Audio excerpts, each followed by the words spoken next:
Paano nagtatanong sa akin, ano bang negosyo yung pwede ko simulan ngayong taon na to? Para sa akin, ang isa sa pinakamagandang negosyo na pwede mong simulan ngayong taon na to is mag-online travel and tours business ka. Bakit? Kasi hindi mo kailangan ng malaking kapital. Hindi mo kailangan magtayo muna ng pwesto, hindi mo kailangan mag-rent o kumuha ng maraming tao. Yung cellphone mo lang, pwede ka na magsimula ng online travel business. Ang kailangan mo lang ay maghanap ka ng legit partner na pwedeng sumuporta sa travel business na gusto mong simulan. Ang kagandahan nito, malaki ang earning potential na pwede mong kitain. At ang good news dyan, global ang market reach mo. Hello guys! Nandito nga pala tayo ngayon sa Global Pinoy Travel, no? Para ma-support natin yung travel business na gusto mong simulan. Ma'am Arlene, ano bang mga services ang ino-offer ng travel and tours sa mga online travel agency? Our services includes airline ticketing, hotel accommodation, travel and tours package, local and international, visa assistance. Not only that, nag-offer pa sila ng mga add-on services para lalo nilang ma-fuel ang kanilang mga sub-agents to operate a travel business.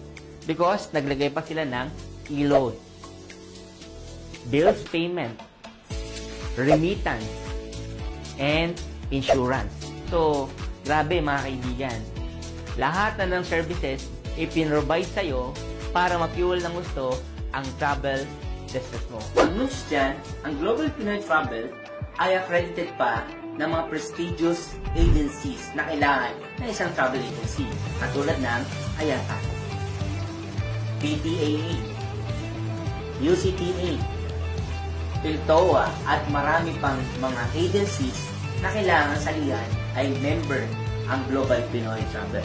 Not only that, dahil ang Global Pinoy Travel ay 12 years nang nag-ooperate sa industry, ang dami na niyang awards na natatanggap, especially sa mga airlines dito sa Pilipinas, katulad na lang ng Cebu Pacific.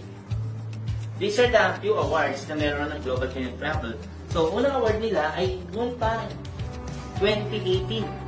So, since 2018, tuloy-tuloy ang award na natatanggap ng Global Pinoy Travel. 2018, 2019, 2020, then nag-pandemic na. Na-awardan pa rin siya. And lastly, nag-award ng 2022. Pasok pa rin ang Global Pinoy Travel sa award sa Cebu Pacific. Then, hindi lang yan. Pati Philippine Airlines, awarded siya. Then, Air Asia. Tama? Ang daming awards na natatanggap ng Global Pinoy Travel. Kaya, alam mo na ngayon kung saang travel agency ka pwedeng sumali para ma-fuel yung travel business mo. And recently, this 2024, nagbigay ng awards again ng 3 airlines. Ang good news dyan, meron na naman tayong award sa Air Asia. Sa Crimson Hotel, Alabang, awarded na naman siya. And the Philippine Airlines, award na naman tayo. Diba? And Cebu Pacific, this year, 3 award na naman na nakuha natin sa 3 malalaking airlines.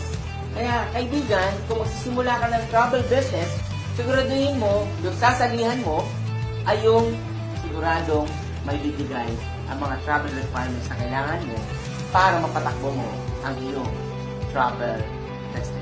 Kaya mga kaibigan, sa lahat na nangangarap dyan na magsimula ng business, again, travel and tours ang isa sa pinaka-hot-hit na business na pwede mong simulan para kumita ng maganda at makuha mo ang mga pangarap mo.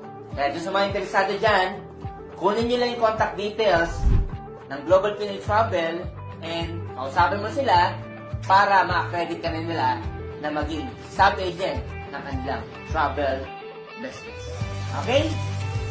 Bye-bye!